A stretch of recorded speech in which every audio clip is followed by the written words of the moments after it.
On a moonlit night, beneath the silver glow that blankets the vineyards, a powerful man crosses paths with a mysterious young woman among the rows of vines.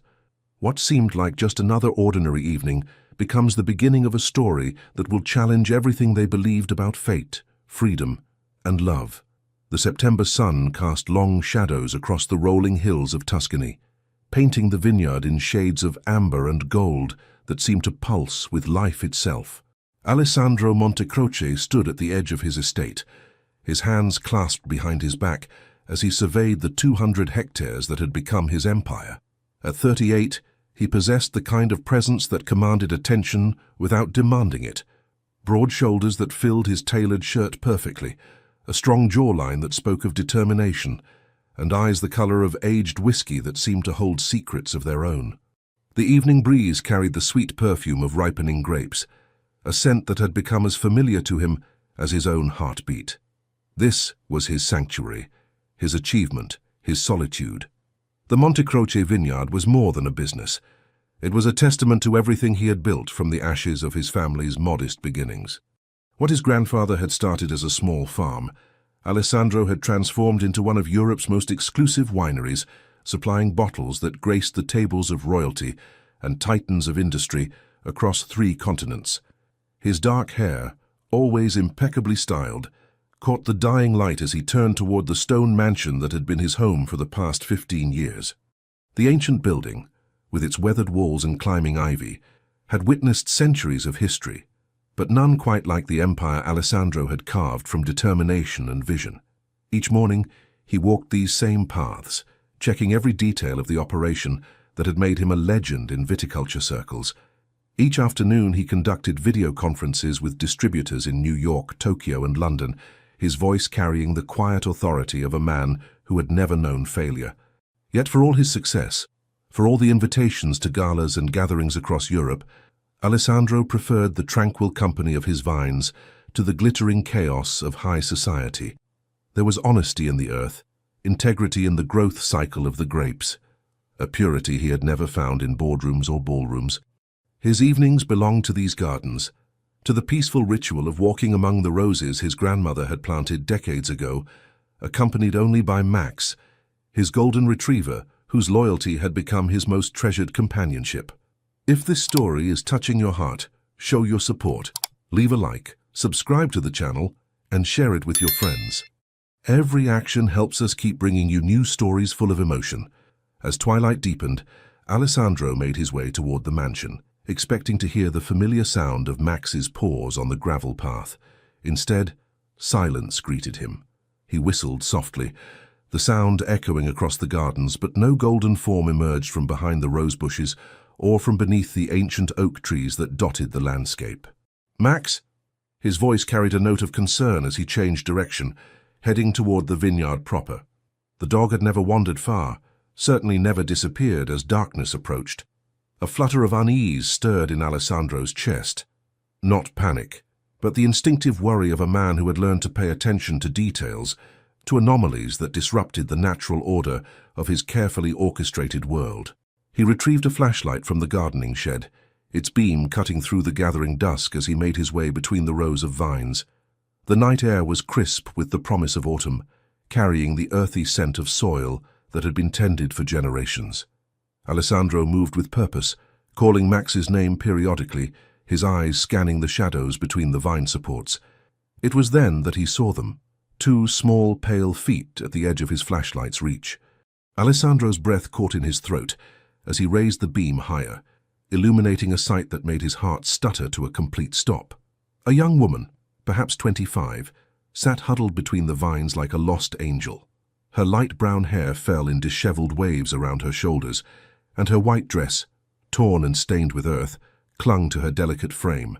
Her feet were bare and obviously injured, and she was trembling, whether from cold or fear, he couldn't tell. But it was her eyes that undid him completely. Large, expressive, the color of storm clouds, they looked up at him with a mixture of terror and desperate hope that struck him like a physical blow. Even in her vulnerable state, there was something luminous about her, a dignity that seemed untouchable despite her obvious distress. She was beautiful in the way that ancient sculptures were beautiful, not merely pretty, but possessed of something deeper, something that spoke to the soul rather than just the eye. For a moment that seemed to stretch into eternity, they simply looked at each other. Alessandro felt something fundamental shift inside his chest, as if the very foundation of his carefully constructed world had suddenly realigned itself around this unexpected presence. An instinct he had never experienced before surged through him, not just the desire to help, but a visceral, overwhelming need to protect this fragile creature from whatever had brought her to his vineyard in such a state. "You're safe now," he heard himself say, his voice gentler than he had ever remembered it being. Without hesitation, he shrugged out of his jacket and approached slowly, as one might approach a wounded bird. "I'm not going to hurt you. My name is Alessandro." She flinched slightly as he draped the jacket around her shoulders, but didn't pull away. The brief contact as his fingers brushed her arms sent an unexpected current of electricity through him, a sensation so profound it nearly made him dizzy. Her skin was soft as silk, cold as marble, and he found himself wanting to wrap her in warmth, to chase away whatever shadows had brought her to this place. "Can you stand?" he asked, extending his hand to her. When she placed her small, delicate fingers in his palm, Alessandro felt his entire world shift on its axis. This was no ordinary moment, no simple act of kindness. This was the beginning of something that would change everything he thought he knew about himself, about love, about the possibility that sometimes the most beautiful things come to us precisely when we think we need nothing more than what we already have. The walk to the mansion passed in a surreal haze, with Alessandro acutely aware of every step the mysterious woman took beside him. Her weight leaned against his arm as he supported her, and he could feel the fine tremors that ran through her body. Whether from cold exhaustion or lingering fear, he couldn't determine. Each time she stumbled slightly on the uneven path, his arm tightened protectively around her waist, and he found himself slowing his naturally long stride to match her careful, injured steps. Max appeared from nowhere as they approached the front terrace, tail wagging apologetically as if sensing he had somehow failed in his duties. The retriever fell into step beside them, occasionally looking up at the woman with what Alessandro could swear was concern. Even his dog, it seemed, recognized that something extraordinary had entered their quiet world. "What's his name?" she asked softly, her voice barely above a whisper but carrying a musical quality that made Alessandro's chest tighten unexpectedly. "Max," he replied, surprised by how much her simple question pleased him. "He's usually a better guard dog than this, but I suspect he led me to you for a reason." A ghost of a smile flickered across her lips, the first sign of anything other than fear he had seen from her, and Alessandro felt an irrational surge of triumph at having coaxed even that small response. The mansion's interior embraced them with warmth and the lingering scent of beeswax and aged wood. Alessandro guided her through the foyer, past the oil paintings of his ancestors, and into his library, a room he considered the heart of his home. Floor-to-ceiling bookshelves lined the walls, filled with volumes on viticulture, business, and classic literature. A fire crackled in the massive stone hearth, casting dancing shadows across the Persian rugs and leather furniture. "Please, sit here," he said, leading her to the armchair closest to the fire. He draped a cashmere throw across her shoulders, his fingers lingering longer than necessary as he adjusted it around her. The brief contact sent that same electric current through him, and he noticed her breath catch slightly at the touch. She settled into the chair like a bird finally finding safe harbor, tucking her injured feet beneath her and pulling the throw close. In the firelight, Alessandro could see her more clearly. The delicate bone structure of her face, the way her lashes cast shadows on her cheeks, the natural rose color of her lips, despite their current paleness. She was even more beautiful than he had first realized, but it was the intelligence in her eyes, the quiet dignity in the way she held herself despite her obvious distress, that truly captivated him. "I'll be right back," he said, fighting the unexpected reluctance to leave her alone even for a moment. "I'm going to get you something warm to drink and tend to those feet." In the kitchen, Alessandro moved with uncharacteristic nervousness, his hands not quite steady as he prepared hot chocolate, something he hadn't made in years. He found himself adding extra cream, a touch of vanilla, wondering if she might prefer it sweeter. The domesticity of the moment struck him as absurdly significant, as if the simple act of making her something warm and comforting was somehow the most important thing he had ever done. When he returned carrying a tray with the steaming mug, antiseptic, and bandages, she was staring into the fire with an expression of such profound sadness that it nearly stopped him in his tracks. Whatever had brought her to his vineyard, whatever she was running from, had left wounds that went far deeper than the cuts on her feet. "Here," he said gently, setting the tray on the side table. "This should help warm you up." Her hands shook slightly as she accepted the mug, and Alessandro had to resist the urge to cover her fingers with his own to steady them. She took a tentative sip, and for the first time since he had found her, something approached peace settled over her features. "Thank you," she whispered, and those two simple words spoken with such genuine gratitude did something profound to Alessandro's heart. I don't know how to begin to thank you for your kindness." "You don't need to thank me," he replied, kneeling beside her chair to examine her injured feet. "What you need is to tell me what happened, and then we need to get these cuts cleaned and bandaged." She tensed slightly as he gently lifted one small foot, but didn't pull away. Her feet were delicate, elegant, with high arches that spoke of good breeding, but they were cut and bruised from running across rough ground. As Alessandro carefully cleaned each wound, he found himself overwhelmed by the trust she was placing in him. The way she sat perfectly still and let him tend to her injuries, despite having known him for less than an hour. "I was supposed to be married tomorrow," she said suddenly, the words falling into the quiet room like stones into still water. Alessandro's hands stilled on her foot, and he looked up to meet her eyes. The pain there was so raw, so immediate, that he felt an answering ache in his own chest. "Supposed to be?" he asked carefully, resuming his gentle ministrations. "An arrangement. Made when I was 17. Her voice was barely audible now, but he caught every word. "To a man I don't love, have never loved, could never love, the wedding? It's not about love. It's about business, about merging families, about securing futures that have nothing to do with happiness." As she spoke, Alessandro felt a cold fury building in his chest, not at her but at whoever had tried to force this beautiful, obviously intelligent woman into a loveless union.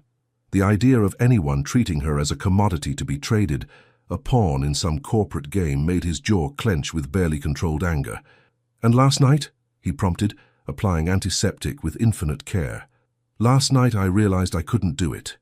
I couldn't walk down that aisle and promise to love someone who sees me as nothing more than a useful acquisition."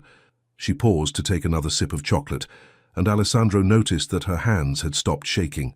"So I ran. I climbed out my window like a character in some ridiculous novel, and I ran until I couldn't run anymore.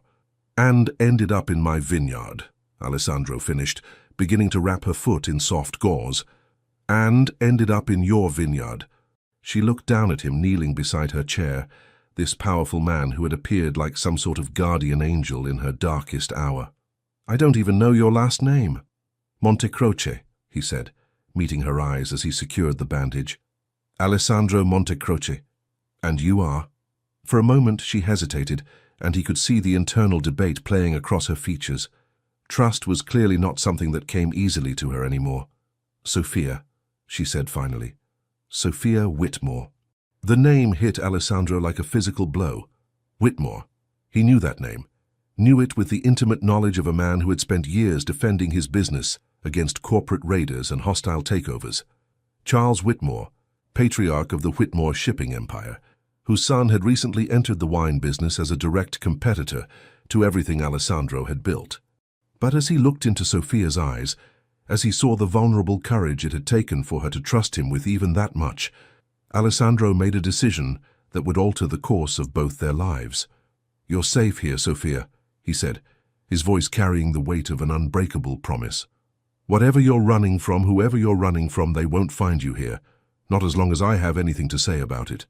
The first week of Sophia's stay at the Montecroce estate passed in a delicate dance of careful boundaries and growing familiarity. Alessandro had settled her in the guest suite on the second floor, a beautiful room with tall windows that overlooked the rose gardens and caught the morning light like captured sunshine. He told himself the location was practical, that she would feel safer with the gardens as her view rather than the more exposed vineyard, but deep down he knew he had chosen it because it was the room closest to his own quarters. Each morning he appeared at her door with a breakfast tray, always including something special: fresh berries from his greenhouse, pastries from the local bakery, or tiny wild violets from the meadow beyond the vines. What had started as simple courtesy had evolved into something more intimate, a ritual that both of them had begun to anticipate with an intensity that surprised them. "You don't have to keep bringing me meals," Sophia protested on the fourth morning, though her eyes sparkled with warmth as she accepted the tray. She had been wearing one of his shirts. He had quietly left several in her room along with other necessities, and the sight of her in his clothing did something profound to his equilibrium. "I know I don't have to," Alessandro replied, setting the tray on the small table by the window. "I want to." The honesty in his voice surprised even him, and he saw her breath catch slightly at his admission. Their conversations had grown longer each day, shifting from polite exchanges to something deeper.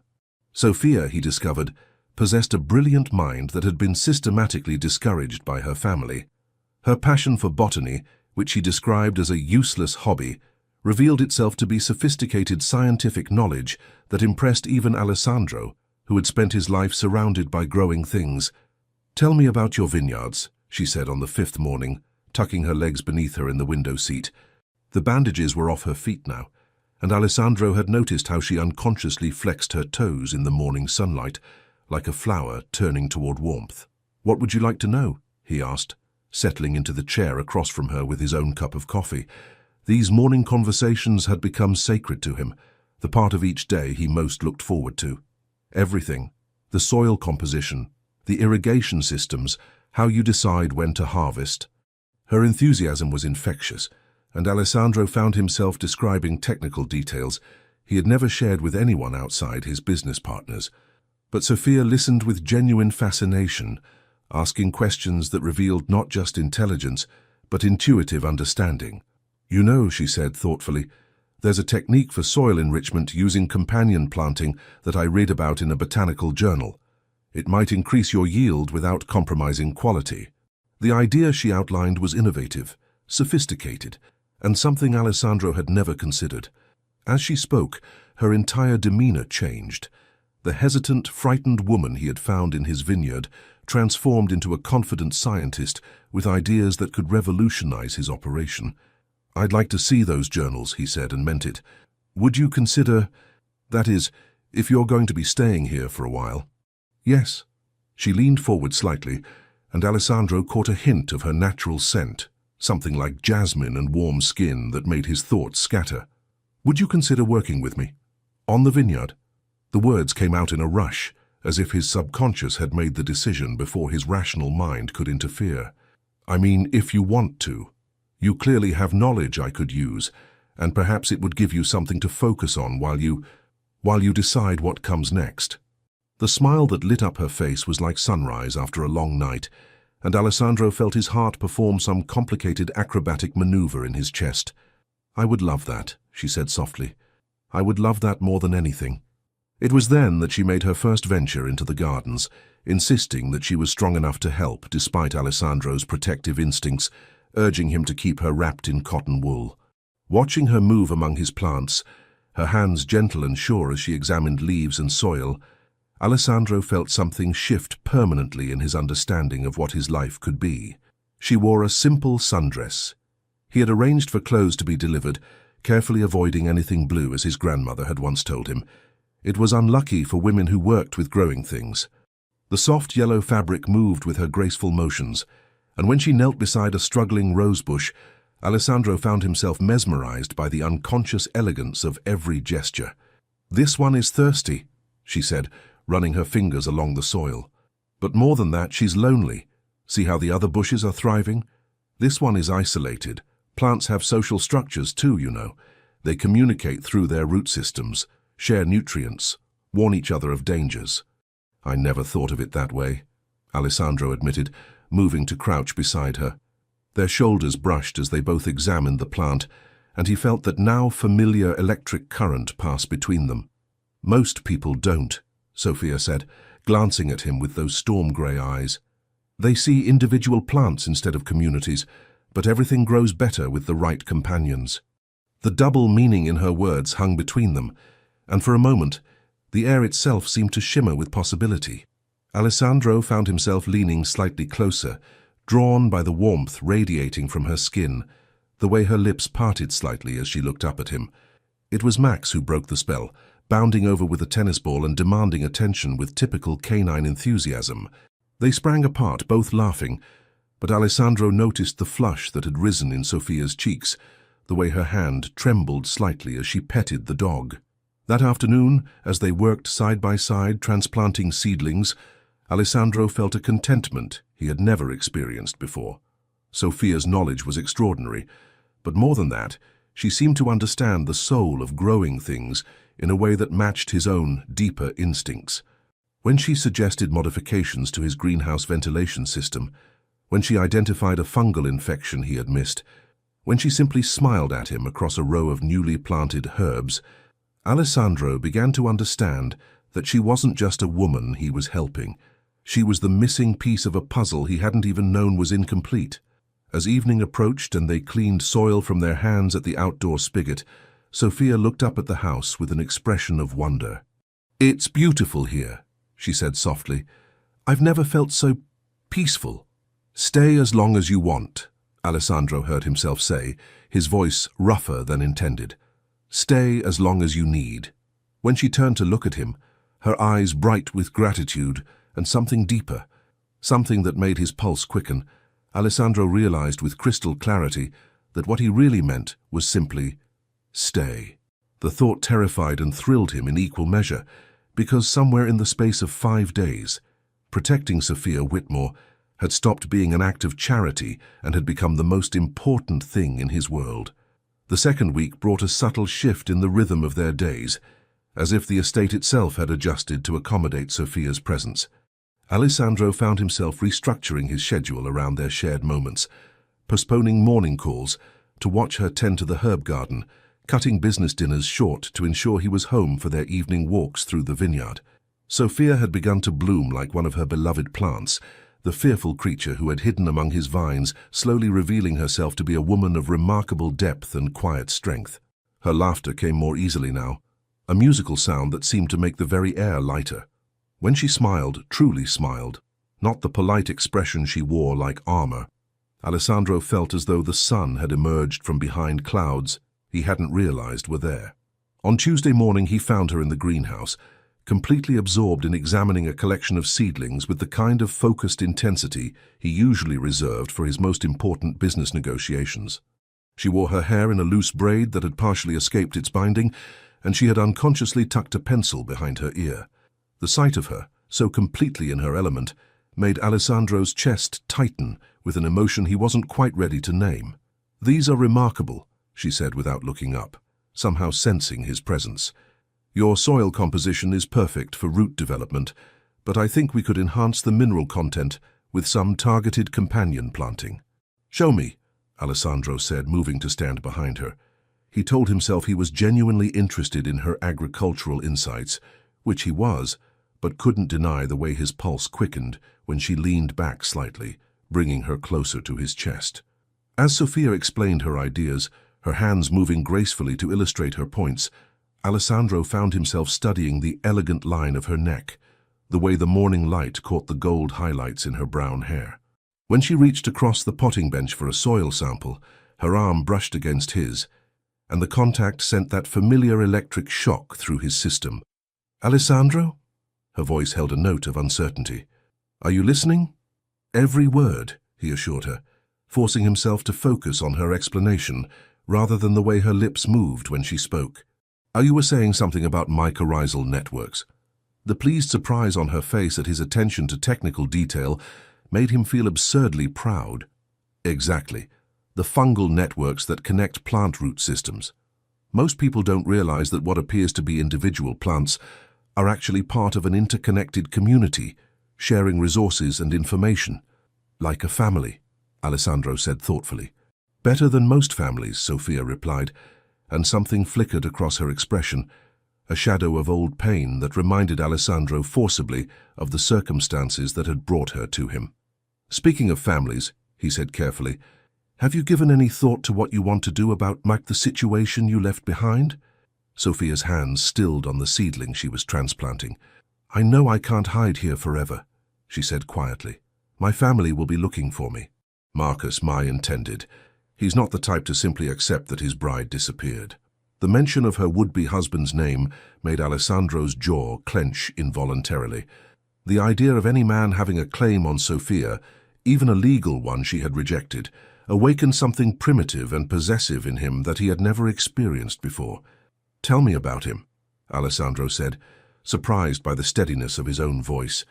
Sofia was quiet for so long that Alessandro wondered if she would answer at all.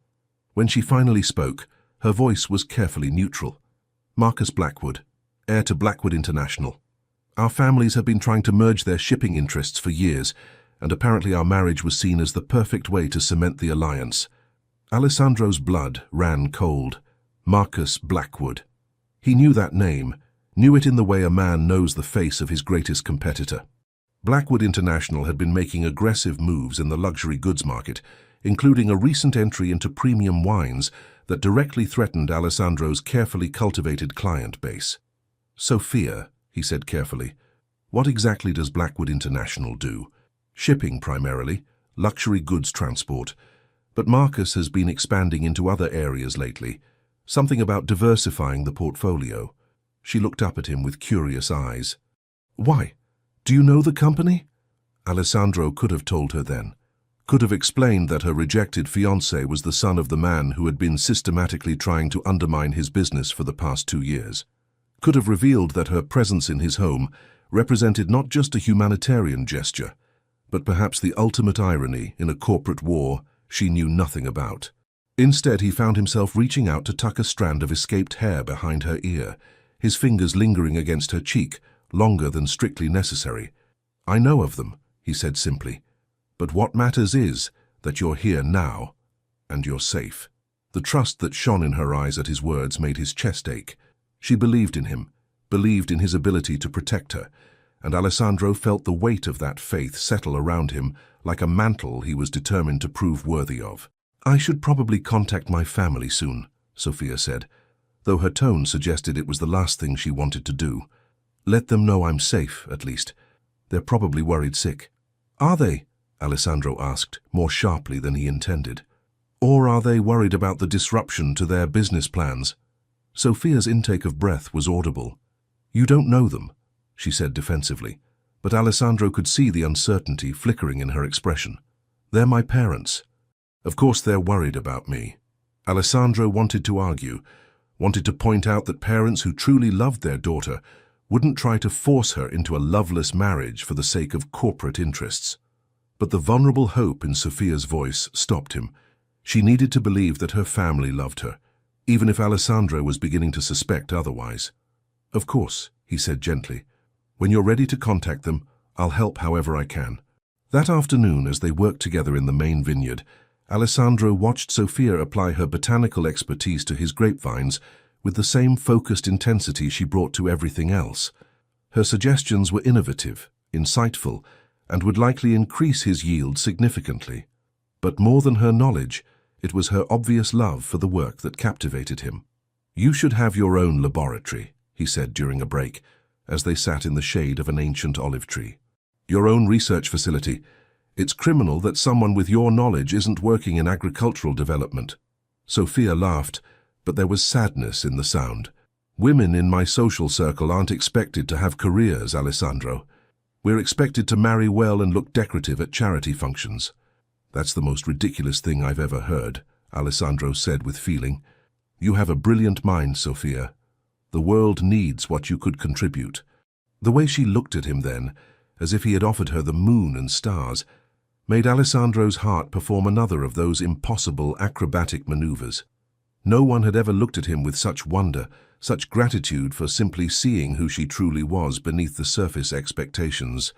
"No one has ever said anything like that to me before," she admitted softly. "Then they're all fools," Alessandro replied, with complete sincerity. As the sun began to set, painting the vineyard in shades of gold and crimson, they walked back toward the house together. Max trotted ahead of them, occasionally looking back as if making sure they were following properly. The domestic simplicity of the moment struck Alessandro as profoundly significant. This woman, this dog, this land, all moving together in perfect harmony. It was then that Sofia stumbled on a loose stone in the path. Alessandro's reflexes, honed by years of physical labor, allowed him to catch her before she could fall, his arms going around her waist to steady her. But instead of immediately releasing her, they both froze, suddenly intensely aware of their proximity. Sophia's hands had come up to rest against his chest, and Alessandro could feel the rapid flutter of her pulse where his thumbs rested against her ribs. Her face was tilted up toward his, her lips slightly parted, her eyes wide with something that wasn't quite surprise. For a moment that seemed to last an eternity. They stood suspended in possibility. Alessandro could feel the warmth of her body against his, could see the tiny flecks of green in her grey eyes, could count the soft freckles that dusted her nose.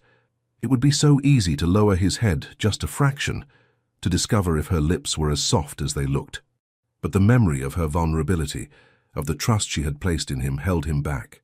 She was under his protection, dependent on his honor, and Alessandro found that his own integrity mattered more than the desire coursing through his veins.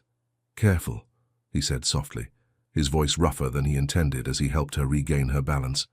"Thank you," she whispered, but she didn't immediately step away from him. For another charged moment, they remained close enough to share breath, close enough for Alessandro to memorize the exact shade of her eyes in the dying light. Then Max barked impatiently from the garden gate, breaking the spell and reminding them both that they were standing in the middle of a path like statues.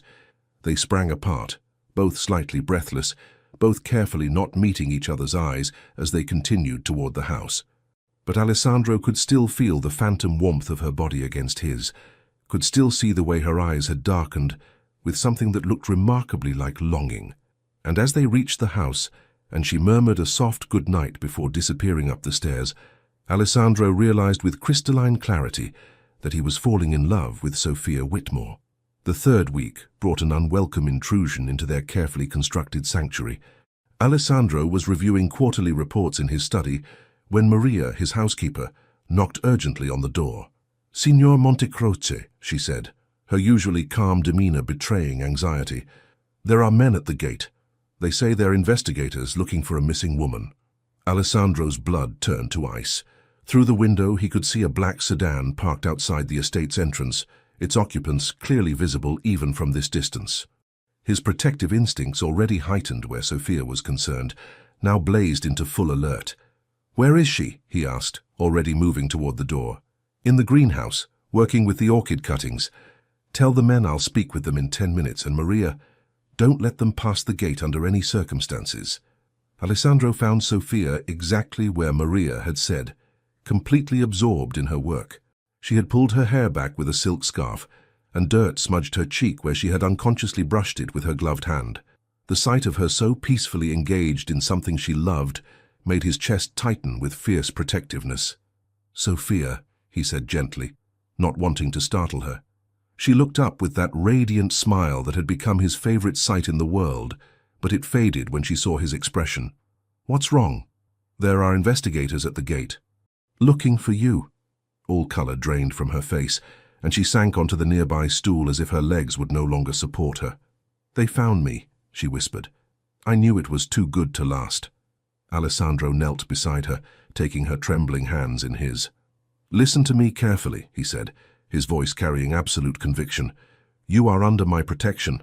These men cannot take you anywhere you don't want to go. Do you understand me? But my family... Your family sent strangers to hunt you down like a criminal instead of coming themselves," Alessandro said, his anger carefully controlled but unmistakable. "That tells me everything I need to know about their priorities." Sophia's eyes filled with tears, but she blinked them back with the quiet courage that never failed to amaze him. "What do we do?" "We handle this together," Alessandro said firmly. "I want you to stay here while I speak with them. Don't leave the greenhouse, don't go to the house, just wait for me." As he stood to leave, Sophia caught his hand. "Alessandro," she said softly, "why are you doing this? Why are you protecting me when it would be so much easier to just let them take me back?" The question hung between them, heavy with implications neither was quite ready to voice.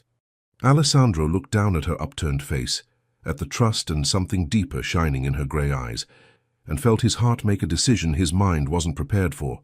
"Because," he said simply, "I care about what happens to you, more than I've ever cared about anything. The confession surprised them both. Sophia's breath caught audibly, and Alessandro saw his own feelings reflected in her expression. The wonder, the fear, the recognition of something profound and irreversible taking root between them. Then duty called him away, and he forced himself to walk back to the gate, where two men in expensive suits waited with the patient menace of professional hunters. "Gentlemen," Alessandro said, his voice carrying the authority of a man accustomed to command, "I understand you're looking for someone." "Miss Sophia Whitmore," the taller man replied. "We have reason to believe she may be on your property." "And you are?" "Private investigators hired by the Whitmore family to locate their daughter. She's been missing for 3 weeks, and they're very concerned about her welfare." Alessandro studied the men carefully. They were well-dressed, professional, but there was something cold about their manner that set his teeth on edge. These weren't worried family friends, they were corporate enforcement. "I'm afraid I can't help you," Alessandro said smoothly. "No one by that name has been on my property." "Sir, we have tracking data that suggests—" "Then your data is incorrect," Alessandro interrupted, his voice dropping to a temperature that had made seasoned business competitors reconsider their strategies. "This is private property, and you are not welcome here. I suggest you continue your search elsewhere." The shorter man stepped forward slightly. "Mr. Montecroce, perhaps you don't understand the seriousness of the situation. Miss Whitmore is engaged to be married. Her disappearance has caused considerable embarrassment to 2 very prominent families." "Embarrassment," Alessandro repeated, the word tasting bitter on his tongue. "How tragic for them." "We're prepared to offer a substantial reward for information leading to her safe return," the tall man said, reaching into his jacket. "I'm not interested in your money," Alessandro replied coldly. "And I'm not interested in continuing this conversation. You have 5 minutes to remove yourselves from my property before I call the authorities." As the men reluctantly retreated to their car, Alessandro watched them go with grim satisfaction. But he knew this was only the beginning. Sophia's family had found her general location. It was only a matter of time before they intensified their efforts. When he returned to the greenhouse, he found Sophia exactly where he had left her. Though she had clearly been crying, she looked up at him with such hope and anxiety that Alessandro felt his heart crack a little. "They're gone," he said, pulling her into his arms without thinking. "For now." Sophia melted against him, her face buried in his chest, and Alessandro held her with a tenderness that surprised them both. He could feel her heart beating against his ribs, could smell the faint jasmine scent of her hair, could sense the complete trust she placed in his ability to keep her safe. "Alessandro," she whispered against his shirt, "I think I'm falling in love with you." The words hung in the air between them like a bridge they could either cross or burn. Alessandro's arms tightened around her involuntarily, and he felt his own heart perform that familiar acrobatic routine. "Sophia," he said softly, his voice rough with emotion he could no longer deny, "I think I fell in love with you the moment I found you in my vineyard." The confession hung between them like a charged storm cloud, beautiful and terrifying in its intensity. Alessandro could feel Sophia trembling in his arms, whether from relief or fear or the same overwhelming emotion that was coursing through his own veins. He couldn't tell. What he did know was that holding her felt like coming home to a place he had never known existed. "We should talk about this," Sophia whispered against his chest, though she made no move to step away from him. "Yes," Alessandro agreed, but his arms tightened around her instead of releasing her. "We should."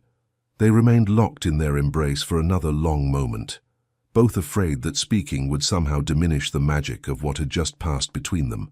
Finally, Alessandro forced himself to step back, though he kept his hands on her shoulders, needing to maintain some connection. "I need to tell you something," he said, his voice serious enough to make Sophia's eyes widen with concern. "About your fiancé's family, about their business." As Alessandro explained the corporate rivalry between Montecroce Wines and Blackwood International, he watched Sophia's expression cycle through surprise, understanding, and finally a kind of rueful recognition. "So I'm not just a runaway bride," she said when he finished. "I'm a strategic asset that accidentally fell into enemy hands." "You're not an asset," Alessandro said fiercely. "You're a woman who deserves to choose her own future, regardless of what anyone else's business interests might be." Sophia moved to the greenhouse window, looking out at the vineyard that had become her sanctuary. It explains why they sent investigators instead of coming themselves, she said quietly, and why Marcus never seemed particularly heartbroken by my disappearance when I called yesterday. Alessandro felt as though the ground had shifted beneath his feet. You called him? From the landline in your study, I thought... She turned back to face him, and Alessandro could see the pain in her eyes. I thought maybe I owed him an explanation. Maybe I had misjudged his feelings. And? He was angry about the embarrassment, concerned about the business implications, and completely uninterested in whether I was safe or happy. Sophia's laugh held no humor. He actually suggested that I was being childish and should stop indulging in romantic fantasies. The urge to find Marcus Blackwood and explain a few things to him with his fists was so strong that Alessandro had to clench his hands to control it. What did you tell him? That I wouldn't be returning, that the wedding was off permanently. Sophia moved closer to Alessandro, her eyes searching his face. I also told him that I had fallen in love with someone else. Alessandro's heart performed another of those impossible acrobatic maneuvers. Sophia, I meant it, she said simply. Every word. I know it's complicated. I know there are business implications. I know my family will be furious. But for the first time in my life, I'm choosing something for myself. I'm choosing you. The simple declaration undid him completely. Alessandro reached for her, framing her face with his hands, his thumbs tracing the delicate line of her cheekbones. Are you sure? He asked, needing to hear her confirm what his heart already knew. Because once we cross this line, there's no going back. I won't let you go, Sophia. Not to Marcus, not to your family, not to anyone. I'm sure, she whispered, rising up on her toes to bring their faces closer together. I've never been more sure of anything in my life. Alessandro lowered his head until their foreheads touched, until they were sharing breath in the warm, plant-scented air of the greenhouse. I love you, he said, the words carrying the weight of absolute truth. I love your brilliant mind, your gentle hands, the way you see beauty in everything around you. I love your courage and your kindness, and the way you make me want to be better than I am. Alessandro, Sophia breathed, and then there were no more words because he was kissing her. It was nothing like the gentle, hesitant kiss he had imagined. The moment their lips met, something ignited between them that was pure fire and honey and desperate need. Sophia's arms went around his neck, her fingers tangling in his hair, and Alessandro pulled her closer, wanting to eliminate every inch of space between them. When they finally broke apart, both breathing hard, Alessandro rested his forehead against hers again. Sophia, he said roughly, we need to be careful. There are going to be consequences to this. Business consequences, family consequences, I don't care, Sophia interrupted, her voice fierce with determination. Let them come. Let Marcus rage, and my father threaten, and the whole corporate world disapprove. I'd rather face all of that with you than spend one more day pretending to be someone I'm not. Alessandro studied her face, seeing the absolute conviction there, the courage that had brought her to his vineyard in the first place. This wasn't the frightened girl he had found among his vines. This was a woman who had discovered her own strength and was prepared to use it. Then we face it together, he said, sealing the promise with another kiss that tasted like forever. That evening, as they sat together on the terrace overlooking the vineyard, Alessandro's arm around Sophia as she leaned against his shoulder, they made plans. Not just for dealing with the immediate crisis of her family's pursuit, but for a future that neither had dared to imagine just weeks before. I want to expand the greenhouse, Sophia said, her fingers tracing patterns on Alessandro's chest. Create a proper research facility, maybe develop new wine grape varieties that could thrive in changing climate conditions. I want to give you everything you need to make that happen, Alessandro replied, pressing a kiss to the top of her head. Laboratory space, funding, whatever equipment you require. Partners, Sophia said softly, in business and in everything else. Partners, Alessandro agreed, and the word felt like a vow. As the stars emerged overhead and the scent of night-blooming jasmine filled the air, they both knew that the real challenges were still ahead of them. But for this moment, wrapped in each other's arms with the vineyard spread below them like a green and golden promise, they were exactly where they belonged. The fourth week brought an escalation that neither Alessandro nor Sophia had anticipated. What began as a peaceful Tuesday morning shattered when Alessandro's business manager, Giuseppe, arrived at the estate with news that made Alessandro's blood run cold. "They've made an offer," Giuseppe said without preamble, spreading documents across Alessandro's desk. "Blackwood International. They want to buy the vineyard." Alessandro studied the papers with growing disbelief. The offer was astronomical, easily 3 times what the property was worth on the open market. It was the kind of money that could set a man up for life, the kind of offer that most rational businessmen would find impossible to refuse. "It's a trap," Alessandro said flatly. "They're trying to force my hand." "Maybe," Giuseppe conceded. "But Alessandro, this is serious money, and there are rumors." "What kind of rumors?" Giuseppe shifted uncomfortably. "That if you don't accept this offer, there might be others. Less generous ones, backed by the kind of pressure that makes business very difficult to conduct." Alessandro felt a cold fury building in his chest. He had spent 15 years building this empire, creating something meaningful and lasting from the ground up. The idea that Marcus Blackwood thought he could simply buy or intimidate his way to victory awakened something primitive and dangerous in Alessandro's nature. "Let me make something very clear," Alessandro said, his voice carrying the quiet menace that had made seasoned competitors think twice about challenging him. "This vineyard is not for sale. Not today. Not ever. And if Marcus Blackwood thinks he can use Sophia as leverage in some corporate game, he's about to learn exactly how wrong he is." It was then that Sophia appeared in the doorway, having obviously overheard enough of the conversation to understand its implications. She wore a simple white blouse and jeans, clothes that on her somehow managed to look elegant, and her hair was pulled back in a ponytail that revealed the delicate line of her neck. But it was the expression on her face that made Alessandro's heart clench. Guilt, determination, and a sadness that seemed to encompass the unfairness of their entire situation. "This is because of me," she said quietly. "He's targeting you because of me." Alessandro was beside her in 3 quick strides, his hands framing her face with infinite gentleness. "No," he said firmly. "This is because Marcus Blackwood is a spoiled child who doesn't understand that some things aren't for sale. This has nothing to do with you and everything to do with his inability to accept that he can't have whatever he wants. But if you weren't here, I would be half the man I am now," Alessandro interrupted, his voice rough with emotion. "Sophia, you've brought light into places I didn't even know were dark. You've made me believe in possibilities I never dared to imagine. I'm not giving that up for anyone, especially not for Marcus Blackwood." Giuseppe cleared his throat diplomatically. "Perhaps I should leave you two to discuss this privately." "No," Sophia said, turning to face Alessandro's business manager with the kind of quiet dignity that had first drawn Alessandro to her. "I think it's time I stopped hiding from this situation, Mr. Giuseppe, what exactly are we dealing with?" As Giuseppe outlined the various pressures that Blackwood International could bring to bear, supplier difficulties, shipping problems, regulatory challenges, Alessandro watched Sophia's face carefully. He expected to see fear, perhaps regret at the complications her presence had brought into his life. Instead, he saw something that made his heart swell with pride, the emergence of a fighter.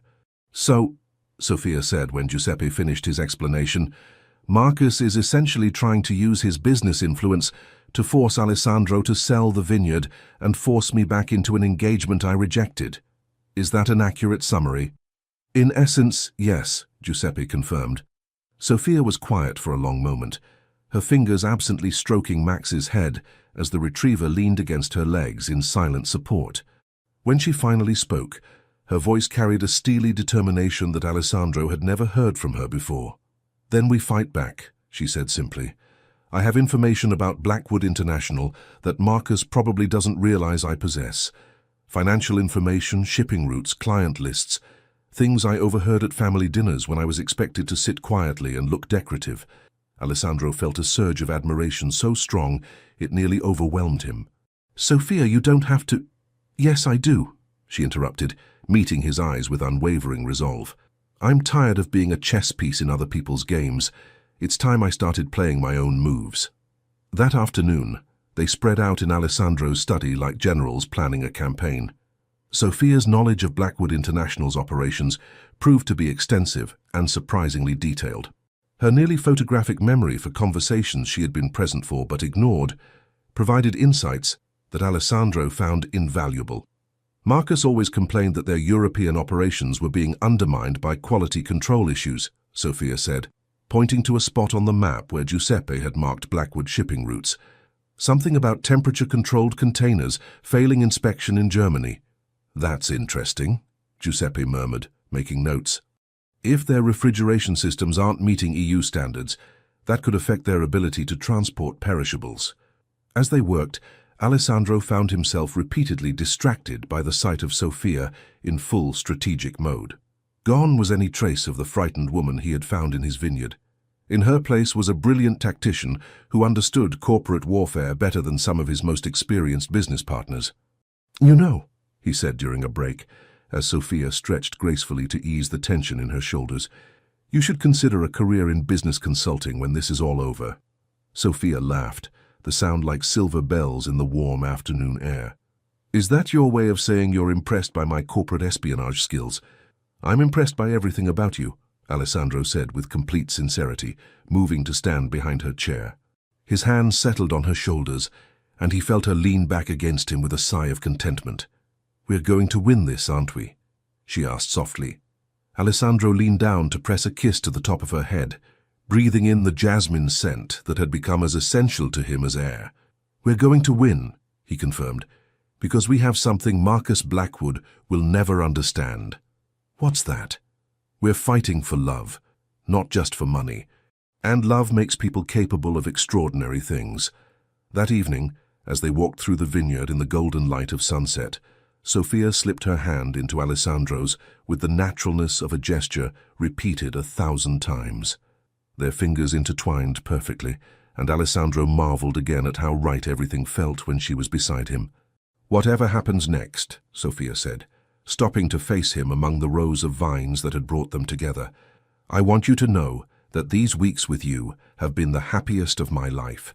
You've shown me who I really am, who I could be, and I will never forget that gift." Alessandro cupped her face in his hands, studying the beloved features that had become more precious to him than all his accumulated wealth. "Sophia Whitmore," he said solemnly, "you are the most extraordinary woman I have ever known. And I promise you, no matter what Marcus Blackwood throws at us, no matter what your family threatens, no matter what the business world thinks of our choices, I will never stop fighting for us." The kiss that followed was tender and fierce and full of promises that neither of them spoke aloud, but both understood completely.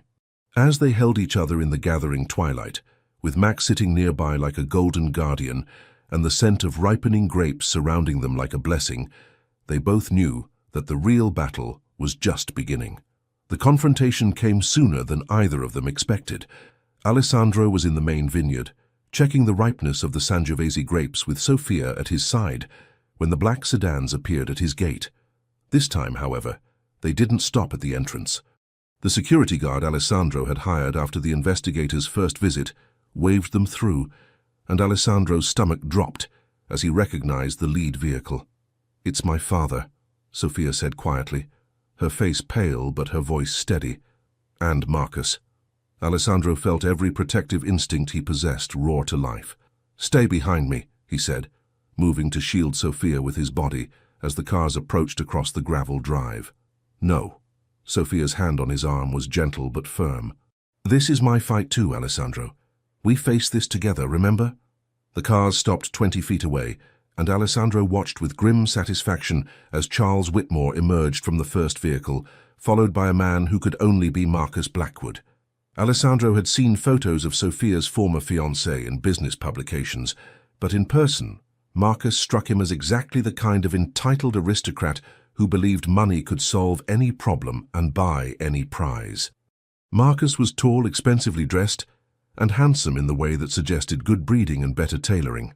But there was something cold about his eyes, something calculating in the way they immediately fixed on Sophia, with the possessive intensity of a man examining property he considered stolen. "Sophia," Charles Whitmore called out, his voice carrying the authority of a man accustomed to immediate obedience. "Enough of this nonsense. You're coming home." "Hello, Father," Sophia replied, her voice calmer than Alessandro had expected. "I'm exactly where I choose to be." Marcus stepped forward, his gaze shifting between Sophia and Alessandro with obvious disdain. "So this is the man who thinks he can steal another man's bride," he said, his accent carrying the crisp edges of expensive education. "I must say, Sophia, I'm disappointed. I credited you with better taste." Alessandro felt his hands clench into fists, but Sophia's subtle touch on his arm reminded him that violence would only play into their opponent's hands. "Mr. Blackwood," he said with icy politeness, "I believe you're confused. One cannot steal what was never yours to begin with." "Sophia has been my fiancée for 8 years, Marcus replied smoothly. "Our engagement was announced. Our family's business arrangements finalized. A moment of pre-wedding nerves doesn't invalidate years of planning." "Pre-wedding nerves." Sophia stepped forward, and Alessandro could see the flash of genuine anger in her grey eyes. "Is that what you call it, when a woman tells you she doesn't love you and never will?" "Love," Marcus repeated as if the word amused him. "How charmingly romantic. Sophia, darling, love is a luxury for people who don't have responsibilities. You have duties to your family, to our family's combined interests. This little adventure has been amusing, I'm sure, but it's time to return to reality." Alessandro watched Sophia's face carefully, looking for any sign that Marcus's words were affecting her. Instead, he saw something that made his heart swell with pride. Absolute certainty. "Marcus," Sophia said clearly, "I am never going to marry you. Not today, not next week, not ever. I've found something real, something worth fighting for, and I won't give it up to satisfy your ego or our father's business arrangements." Charles Whitmore's face darkened with anger. "Sophia Elizabeth Whitmore, you will stop this foolishness immediately. Do you have any idea what your selfishness has cost our family? The embarrassment, the financial implications." "The financial implications," Sophia repeated, her voice rising slightly. "That's what this is really about, isn't it? Not my happiness, not my future, but the money you'll lose if I don't marry Marcus." "That's enough," Charles snapped. "You're coming home, now." "Actually," Alessandro said, his voice carrying the quiet menace that had made hardened business rivals reconsider their strategies, "she's not." Marcus turned his cold gaze on Alessandro. "And what exactly gives you the right to interfere in family matters, Montecroce? The fact that Sophia is an adult woman who has the right to make her own choices," Alessandro replied evenly. "And the fact that she's under my protection." "Your protection?" Marcus laughed, the sound holding no warmth. "How medieval. Tell me, are you prepared to protect her from the consequences of defying her family, from the business difficulties that tend to befall men who interfere with Blackwood International's interests?" Alessandro stepped closer to Marcus, noting with satisfaction that the other man had to look up slightly to meet his eyes. "Are you threatening me, Blackwood?" "I'm simply pointing out reality," Marcus replied smoothly. "Wine is a delicate business. So many things can go wrong. Shipping delays, supplier problems, regulatory complications. It would be a shame if your operation faced unnecessary difficulties." "Marcus," Sophia's voice cut through the tension like a blade. "Stop. Darling, I'm simply trying to help your friend understand." "Stop calling me darling," Sophia said firmly, "and stop threatening the man I love." The words hung in the air like a thrown gauntlet. Alessandro felt his heart perform its familiar acrobatic routine at her public declaration, while Marcus's face darkened with something that looked remarkably like genuine anger for the first time. "Love," Marcus repeated, his voice now edged with something ugly. How quaint. "Tell me, Sophia, will love pay for your father's medical bills when his heart condition requires surgery?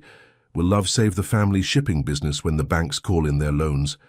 Alessandro saw Sophia flinch slightly and felt his protective instincts surge to dangerous levels. "What are you talking about?" Sophia asked quietly. Charles Whitmore shot Marcus a warning look, but the damage was done.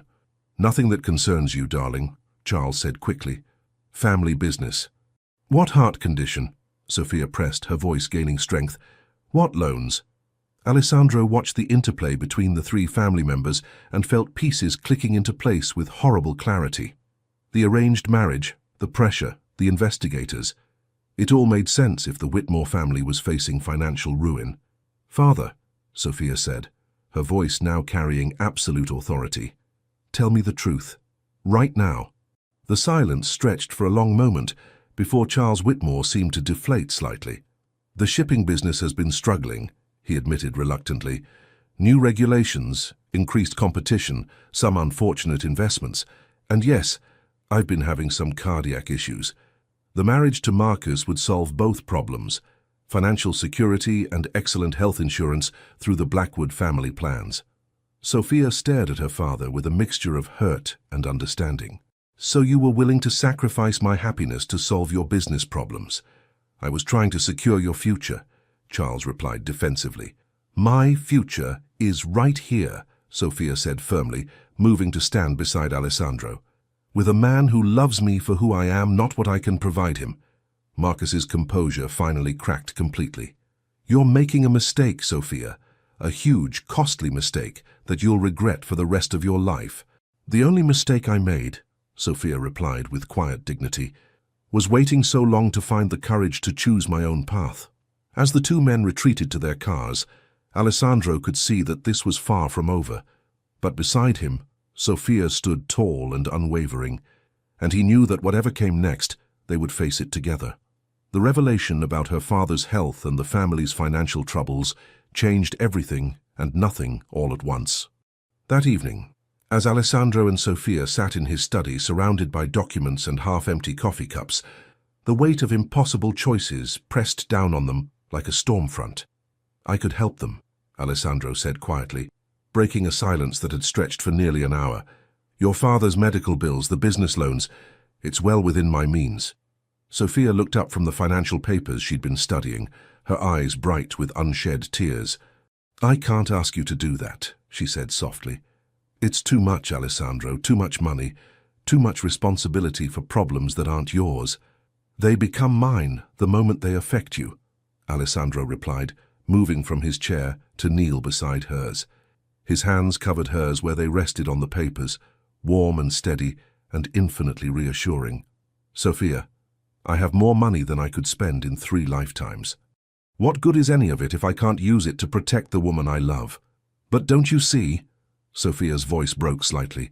"If you pay their debts, if you solve their problems, they'll never stop coming back. They'll always see me as a way to get to your resources. And Marcus will never accept that he's lost." Alessandro studied her face, seeing the struggle there between love for her family and the independence she had fought so hard to claim. "What do you want to do?" he asked gently. Sophia was quiet for a long moment, her fingers tracing the edges of the documents. When she finally spoke, her voice carried a resolution that made Alessandro's chest tighten with admiration. "I want to earn the money to help them myself," she said firmly. "I want to make something of my botanical knowledge, create something valuable and meaningful. And I want to do it with you, as your partner in every sense of the word." Alessandro felt his heart perform that familiar acrobatic routine. "Sophia, I've been thinking about what you said, about having my own laboratory, my own research facility. What if we could develop something truly revolutionary? A new strain of wine grapes that could thrive in changing climate conditions, or a natural preservation method that could extend wine's shelf life without chemicals." As she spoke, her entire demeanor transformed. The uncertain, frightened woman he had found in his vineyard was completely gone, replaced by a brilliant scientist with vision and determination burning in her eyes. "The agricultural patents alone could be worth millions," she continued, her excitement building. "And if we could license the technology to vineyards around the world, Alessandro, we could change the entire industry while building something that's ours together." Alessandro captured her hands in his, bringing them to his lips to press gentle kisses to her knuckles. "You want to save your family by revolutionizing viticulture?" he asked, his voice warm with affection and something deeper. "I want to save my family by becoming the woman I was meant to be," Sophia corrected, "with the man I was meant to be with." The kiss that followed was tender and fierce, and full of promises that neither of them spoke aloud, but both understood completely. When they finally broke apart, Alessandro rested his forehead against hers, his breathing slightly unsteady. "There's something else," Sophia said softly. "Something I need to tell you." Alessandro felt a flicker of concern at her tone. "What is it?" "Marcus came to see me this afternoon, while you were on your conference call with the Tokyo distributors." Alessandro's blood went cold. What do you mean he came to see you? Where? How did he get past security?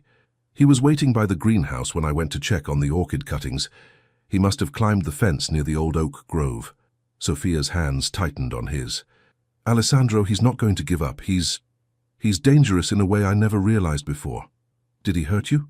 Alessandro's voice carried a lethal calm that would have warned anyone who knew him well to step very carefully. No, not physically. But he made it clear that he has ways of making life very difficult for both of us, if I don't come back willingly. Sophia took a shaky breath. He knows things, Alessandro, about your suppliers, your shipping routes, your business relationships. He's been planning this corporate attack for months. Alessandro stood up abruptly, pacing to the window where he could see the vineyard spread below them in the moonlight. Every protective instinct he possessed was screaming at him to find Marcus Blackwood and explain a few things to him with his fists. But violence would only escalate an already dangerous situation. What exactly did he say? Alessandro asked, his voice carefully controlled. That accidents happen, that businesses fail when they lose key suppliers or face unexpected regulatory problems, that men who steal other men's property sometimes find their own property at risk. Sophia stood and moved to join him at the window. Alessandro, I think he's serious. I think he'll try to destroy everything you've built just to force me back to him. Alessandro turned to face her, his hands settling on her shoulders with infinite gentleness, despite the fury coursing through his veins. Then we move faster than he does, he said firmly. We launch your research project immediately. We document everything we discover, and we build something so valuable and so well protected legally that Marcus Blackwood can't touch it. That could take months, maybe years, Sophia protested. And in the meantime? In the meantime, I have resources he doesn't know about, Alessandro interrupted. Contacts, allies, business relationships he can't touch. Giuseppe has been making some calls since this afternoon. It seems that Blackwood International's European operations are more vulnerable than Marcus realizes. Alessandro moved to his desk, retrieving a folder that Giuseppe had delivered just before dinner. It seems your former fiancé has been cutting corners on safety inspections and environmental regulations, the kind of corners that regulatory agencies take very seriously when someone brings them to their attention. Sophia's eyes widened as she scanned the documents. You're going to report him. I'm going to give him exactly what he's been giving us, pressure that makes business very difficult to conduct. Alessandro's smile held no warmth. The difference is, my information is accurate and legally obtained. As they worked late into the night, planning their counterattack and outlining Sophia's research proposals, Alessandro found himself repeatedly distracted by the woman beside him. She had pulled her hair back with a pencil, the way she did when she was deeply focused, and she unconsciously bit her lower lip when she was thinking through complex problems. Sophia, he said during a break, as she stretched to ease the tension in her shoulders. She looked up at him with those storm-grey eyes that never failed to make his heart skip. When this is all over, when we've sent Marcus Blackwood back to whatever corporate wasteland spawned him, when your research has made you independently wealthy and famous in scientific circles. Alessandro paused, suddenly feeling nervous in a way he hadn't experienced since he was a teenager. Will you marry me? Sophia's intake of breath was audible in the quiet room.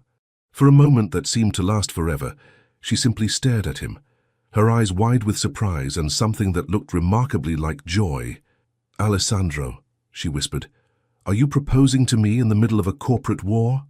I'm asking the woman I love to spend the rest of her life with me, Alessandro replied, his voice rough with emotion. The timing might be unconventional, but the feeling is real. Sophia launched herself into his arms with such force that Alessandro's chair rolled backward. She covered his face with kisses, his cheeks, his nose, his forehead, before finally capturing his lips with her own. Yes, she said against his mouth. Yes, yes, yes, I'll marry you, Alessandro Montecroce. I'll marry you and spend my life growing beautiful things with you and loving you until the stars fall from the sky. As they held each other in the lamplight of his study, with Max snoring contentedly by the fireplace and the scent of night-blooming jasmine drifting through the open window, both of them knew that the real battle was just beginning. But they also knew that whatever came next, they would face it as partners, as equals, as two people who had found in each other something worth fighting for. The 6th week, brought a series of developments that shifted the balance of power in ways none of them had anticipated. Alessandro's regulatory complaints against Blackwood International had triggered a formal investigation by the European Environmental Agency, while Sophia's preliminary research had yielded results so promising that 3 major agricultural universities were already requesting collaboration meetings. But it was the unexpected arrival of Alessandro's grandmother that truly changed everything. Nonna Elena Montecroce was 83 years old, barely 5 feet tall, and possessed the kind of quiet authority that made grown men straighten their shoulders and mind their manners. She had driven herself from Florence in her ancient Fiat, refusing all offers of assistance, and arrived at the estate with the announcement that she had come to meet the young woman who has finally captured my grandson's heart. "Nonna," Alessandro said, embracing the tiny woman who had raised him after his parents' death, "I wasn't expecting you." "Clearly," Elena replied, her sharp eyes taking in every detail of the scene before her. "Otherwise you might have warned me that she is even more beautiful than the photographs in the newspapers suggest." Alessandro's stomach dropped. "What photographs?" Elena reached into her enormous handbag and produced a copy of that morning's Roman financial newspaper. The front page featured a photo of Alessandro and Sophia in the vineyard, clearly taken with a telephoto lens, under the headline, "Wine Barons Romance Sparks Corporate War." "It seems your private business has become rather public," Elena observed, "which is why I decided it was time to meet this remarkable young woman who has caused such a stir." Sophia, who had been standing quietly beside Alessandro, stepped forward with the kind of grace that Elena immediately recognized and approved of. "Mrs. Montecroce," she said, her voice carrying warmth and respect, "it's an honor to meet you."